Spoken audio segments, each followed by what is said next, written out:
my loves. I promised that I would read some chapters from my book, so I think I'm going to make a little series and share those with you.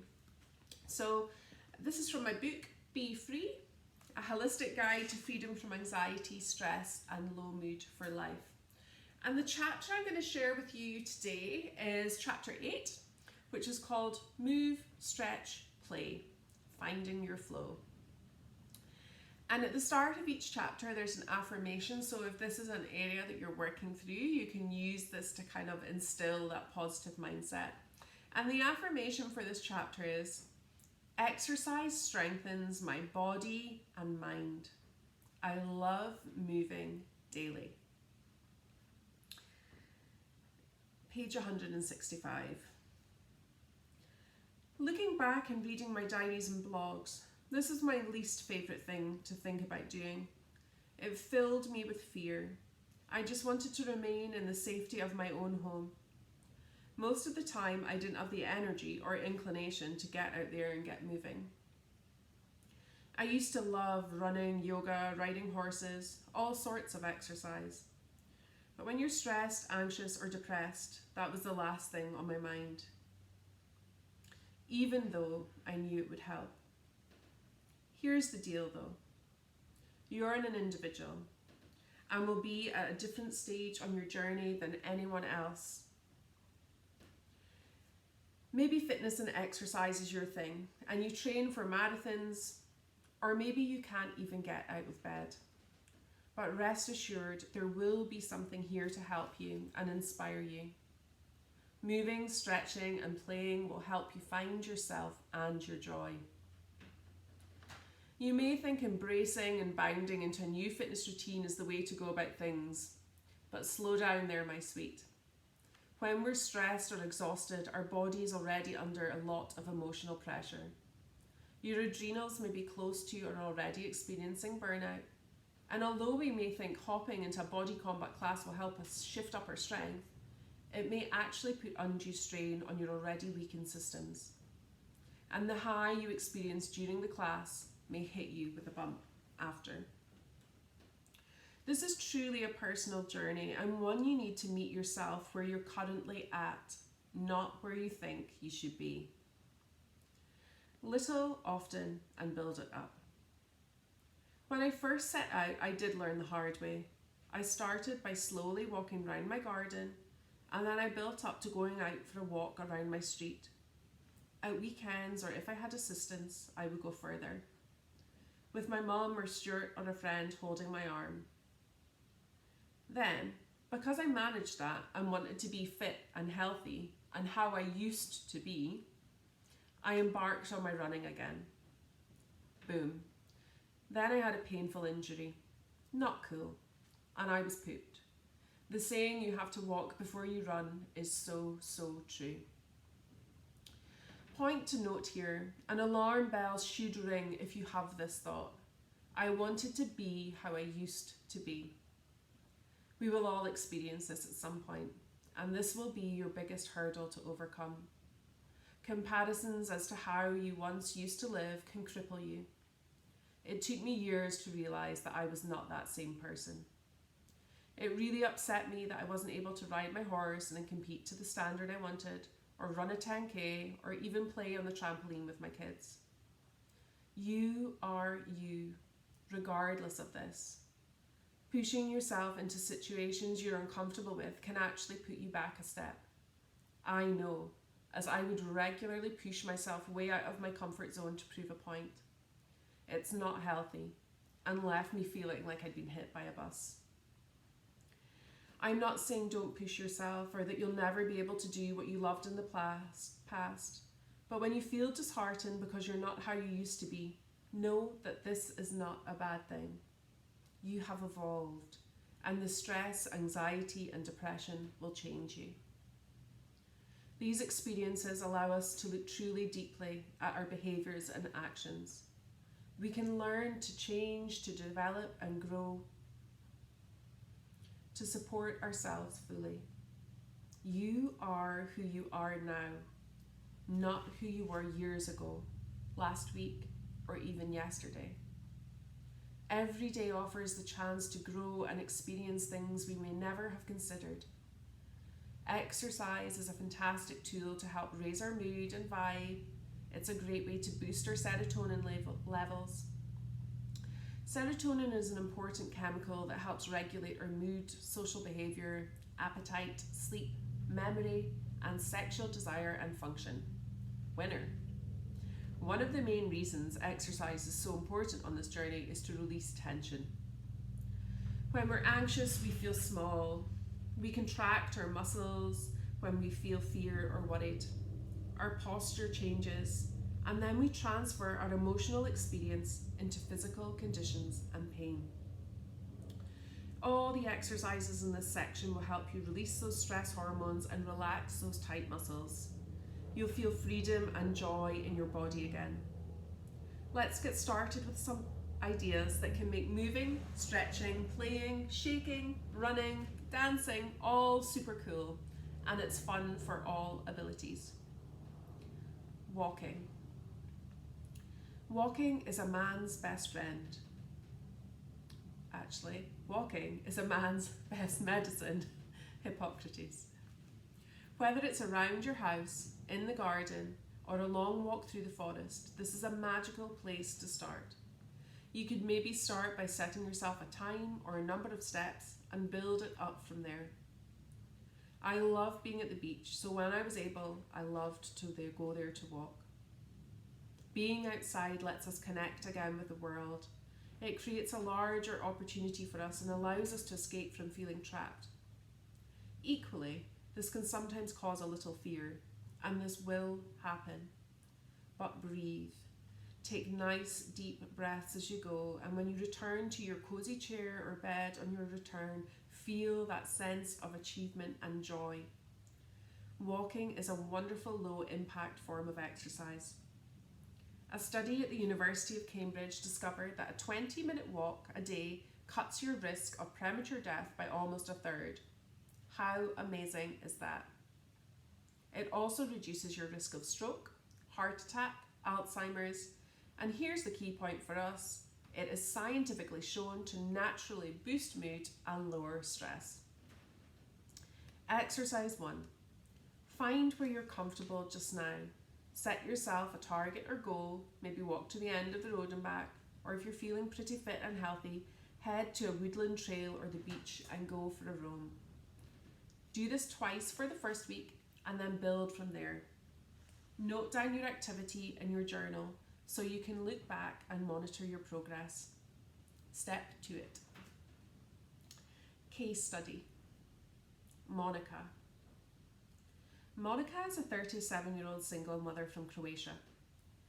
When she first came to see me, she was experiencing stress, had anxiety, and was exhausted. Today, it's a very different story. She is calmer, happier, more grounded, and feels more balanced. Her faith in God and love of spirituality have returned. I chose her as a case study for this chapter not because she's an all-out gym bunny, but because she's an example of that wherever you are in your journey, any kind of movement is better than none. Monica had slept around 20 hours a day due to her depression. Her brain was exhausted with overthinking and anxiety. She was trapped in a negative thought cycle. The 4 hours she was awake, she spent feeding her daughter and putting her to bed again. Her breath was quick and she was living in survival, fight or flight mode. Monica now enjoys a number of activities, including walking in her local park, dancing with her daughter while she's cleaning, cutting the grass, singing, engaging with her inner child in a playful way. She's also discovered Kundalini Yoga. But the main thing is, she has learned to recognize and identify any symptoms that she's pushing herself too much. When this happens, she rests and she sleeps and she honors what her body needs. So movement doesn't need to be hitting the gym hard. It can be found in the simplest of tasks. Monica has immersed herself and is still working through the 10 steps. She's rediscovered her trust and love of God through meditation and deepening her spiritual side. She now looks after her body with self-care rituals, bathing, reading, and making alone time a priority. She's created boundaries from negativity and has realised that it's not her responsibility to support or fix others. She loves mantras, breathwork, essential oils, crystals, reikis. She's on a journey of healing which is leading her to feeling empowered, more assertive and in control, yet calmer, happier and more connected. Be free, Monica. Play. Sexual pleasure. Sexual pleasure may be the last thing on your mind when you're stressed, in a low mood and down. However, having an orgasm can actually help your body detox, raise your mood. It boosts endorphin levels, which flushes cortisol, the stress hormone, out of your body. It reduces inflammation, assists with getting a good night's sleep, boosts immunity, and increases levels of the hormone oxytocin, the hormone of bonding and love. After researching 4,000 women, the Journal of Psychosomatic Research in the US discovered that people who orgasmed regularly were healthier and happier and had an overall higher quality of life and had a more regular menstrual cycle. The beauty of this exercise is you don't even have to leave your bed. You can do this flying solo or with your partner. Either way, you will benefit. And if it's with your partner, I'm sure they will be thanking you too. You may be excited by this exercise or nervous, but once you get into it, I'm sure you will reap the rewards. Find an exercise too. Find a space where you feel safe or comfortable and won't be disturbed. Light some candles if you like, play some soft music to allow you to help you unwind and relax. Make sure you're cozy and get to know your body again. Be gentle and loving with yourself. If it helps, you can fantasize about your favourite crush, close your eyes and be in the moment. And if you're with your partner, enjoy the connection you're feeling. Take it slow. If you find it a little nervy, or take it fast if you're ready to go. Neither is right or wrong. It's about enjoying yourself, playing, having fun, and finding your happy spot. Gently bring yourself to arousal. If you wish, you can use stimulation such as a vibrator or toy. It's entirely what you would like. This is about you. Be free in the moment and enjoy. Attempt this exercise once a week and see how you begin to relax, shine, and radiate joy. Let's bring that sparkle back to those eyes. I'll read the next part here on yoga, and then I think I will stop. Yoga. I adore yoga. It's one of my favourite ways to start the day and unwind. Yoga allows you to improve your posture, strengthen your core, and bring your body back into alignment. The spiritual journey yoga has taken me on has been truly transformational. Let's have a little spider joining me there for my reading. Truly transformational. I cannot rate starting a class highly enough. Hello, little spider. There are so many types of yoga. Whether you love the spiritual elements or are all about flexibility, there will be a class and style to suit you. I started my yoga journey when I was a teenager, suffering from panic attacks. Mum took me to see this funny little round lady, and I would stifle my giggles as people would break wind and she'd use words I'd never heard of. But looking back now, I'm so glad I was introduced to yoga and meditation at this point. I'm not the most flexible, and I can barely touch my toes, but all that is irrelevant. And here's a quote. The success of yoga does not lie in the ability to perform the postures, but in how it positively changes the way we live our life and our relationships. TKV. The journey of self is more important than standing on your head. What you may find though is that the actions you take on your mat will begin to affect your life. As you become stronger and more flexible on your mat, you will become stronger and more flexible in your attitude. I've dipped in and out of yoga during my worst period of anxiety. And in my early 30s, I decided to jump back in again. I'd been doing bits and pieces at home, but I was never sure if I was doing the right thing or holding myself correctly, so I booked to do some yoga classes. I went along to the class and I was petrified. I learned the breathing technique Nadi Shodhana. Translated, Nadi means flow and Shodhana means purification. And in the Western world, this is called alternate nostril breathing. This is discussed in chapter 6. The pace of my breathing was already through the roof and my dizziness was horrendous, but this distraction and concentration eased my mind. I couldn't close my eyes and I felt like I wanted to run out of the class, but I did it.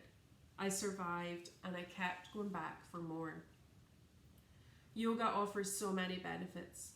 It improves flexibility, builds strength, improves your posture, boosts immunity, reduces blood pressure, regulates your adrenal glands, lowering stress hormones, reduces anxiety, both mentally and physically, relaxes your system, helps you sleep and increases self-esteem, and that's just to start with.